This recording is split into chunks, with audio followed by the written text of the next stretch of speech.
ஈரானின் கார்க் தீவு ஏன் முக்கியத்துவம் வாய்ந்தது? ஈரான் மீது அமெரிக்கா இஸ்ரேல் போர் தொடுத்து அரை மாத காலம் கடந்துவிட்டது. ஈரானுக்கு ஆதரவான நிலைப்பாட்டால் லெபனானும், அமெரிக்காவுக்கு ஆதரவு என்பதால் வளைகுடா நாடுகளும் அன்றாடம் அடிவாங்கிக் கொண்டிருக்கின்றன. இதில் வளைகுடா ஒத்துழைப்பு நாடுகள் கூட்டமைப்பின் அமைதியானது வியக்க வைக்கிறது. இந்த புவி அரசியல் ஒருபுறம் இருக்க, இன்னொரு புறம் ஹார்முஸ் ஜலசந்தியை ஈரான் மூடிவிட்டதால் உலகளவில் எரிவாயு பொருளாதாரத்தில் பாதிப்பு ஏற்பட்டிருக்க, ஈரான் ஏற்படுத்தியுள்ள நெருக்கடி அதற்கு திரும்ப தரும் வகையில் அமெரிக்கா ஈரானின் கார்க் தீவு மீது தாக்குதல் நடத்தியுள்ளது. அமெரிக்காவின் இந்த தாக்குதல் ஈரானுக்கு நிச்சயமாக நெருக்கடிதான் என்கின்றனர் போர் சூழல் பற்றி கணித்து எழுதும் சர்வதேச அளவிலான நிபுணர்கள். ஈரானின் மணிமகுடம் என்றுதான் இந்த கார்க் தீவுகள் அழைக்கப்படுகின்றன. பாரசீக வளைகுடாவின் முத்து என்றும் அறியப்படும் கார்க் தீவுகள் ஏன் ஈரானுக்கு முக்கியம், அப்படி அங்கு என்னதான் இருக்கிறது என்று ஒரு விரைவு பார்வையை செலுத்துவோம். ஹார்முஸ் ஜலசந்தி வடமேற்கே 483 கிலோமீட்டர் தொலைவில், ஈரான் கடற்கரையில் இருந்து 26 கிலோமீட்டர் தொலைவில் அமைந்துள்ளது கார்க் தீவு. இங்கிருந்துதான் ஈரானின் 90% எண்ணெய் ஏற்றுமதி நடக்கிறது. போர் பதற்றத்தால் வளைகுடா நாடுகள் எல்லாம் எண்ணெய் வர்த்தகத்தை தற்காலிகமாக நிறுத்திவிட்ட நிலையில் ஈரான் மட்டும் தடையின்றி கச்சா எண்ணெயை ஏற்றுமதி செய்து கொண்டிருக்கிறது. பிப்ரவரி 28ஆம் தேதி போர் தொடங்கியதிலிருந்து புதன்கிழமை வரை நாளொன்றுக்கு 1.5 மில்லியன் பேரல்கள் கச்சா எண்ணெயை ஈரான் ஏற்றுமதி செய்துள்ளது.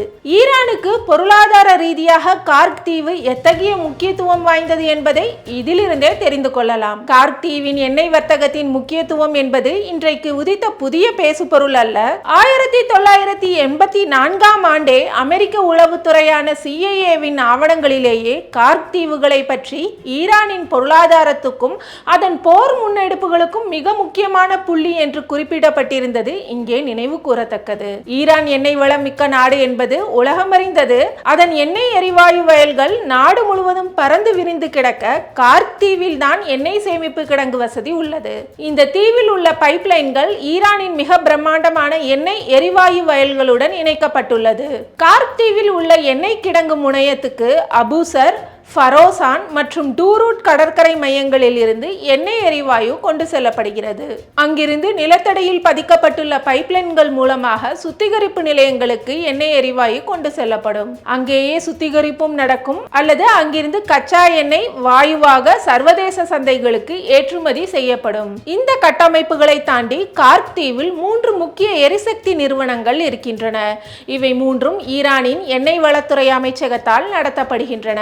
இதில் ஒன்றுதான் ஃபலாட் ஈரான் எண்ணெய் நிறுவனம். இது மட்டும் அன்றாடம் 50,000 பேரல் கச்சா எண்ணெயை உற்பத்தி செய்கிறது. இது மட்டுமல்லாது கார்க் பெட்ரோகெமிக்கல் நிறுவனத்தின் தலைமையகமும் இந்த தீவில் தான் உள்ளது.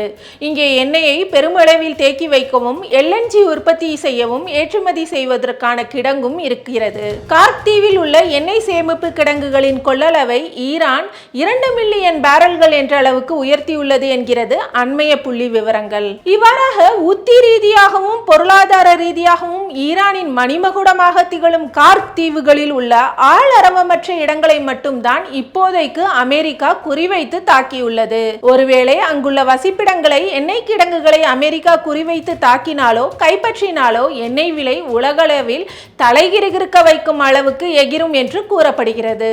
ஏனெனில் கார்க் தீவானது ஈரானின் 90% எண்ணெய் வர்த்தகத்தை கையாளும் வகையில் வடிவமைக்கப்பட்டுள்ளது. இந்த தீவு கைப்பற்றப்பட்டாலோ அழிக்கப்பட்டாலோ அது ஈரானின் எண்ணெய் ஏற்றுமதி செய்யும் குறிப்பிடத்தக்க திறனை குறைக்கக்கூடும். ஈரான் அதை நம்பியே இருக்கிறது என்பது குறிப்பிடத்தக்கது. கார்க் தீவில் தாக்குதல் குறித்து ட்ரம்ப், அமெரிக்க மத்திய கமாண்ட் மத்திய கிழக்கு வரலாற்றில் இல்லாதபடியாக மிகவும் சக்தி வாய்ந்த குண்டுமலையை ஈரானின் மணிமகுடமான கார்க் தீவில் பொழிந்துள்ளது. நாகரீகம் கருதி ஈரானின் எண்ணெய் உற்பத்தி கட்டமைப்புகளை விட்டு வைத்துள்ளது என்று குறிப்பிட்டிருந்தார். அது மட்டுமல்ல, மீண்டும் தாக்குதலுக்கு வாய்ப்புள்ளதாகவும் எச்சரித்துள்ளார். இந்த தாக்குதல் குறித்து ஈரான் கூறுகையில், கார்க் தீவின் எண்ணெய் உற்பத்தி, சுத்திகரிப்பு, சேமிப்பு மையங்களுக்கு எந்த பாதிப்பும் ஏற்படவில்லை. இந்த தாக்குதலில் பொதுமக்களோ, எண்ணெய் நிறுவன ஊழியர்களோ, ராணுவ வீரர்களோ கொல்லப்படவில்லை என்று தெரிவித்துள்ளது.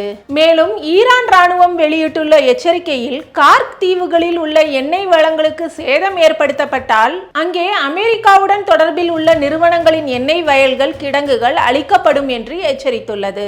இந்த போரில் யாருக்கு வெற்றி என்பதை விட உலகத்துக்கு எப்போது நிம்மதி கிட்டும் என்பதை எண்ணெய் பொருளாதாரம் நிர்ணயிக்கும் என்பதால் கார்க் தீவு மீது மேலும் குறிவைப்பதன் மூலம் ஈரான் தனது அடுத்த அட்டாக் நகர்வுகளை திட்டமிடுவதில் அமெரிக்கா ஒரு வேகத்தடை போடும் என்றே கணிக்கப்படுகிறது.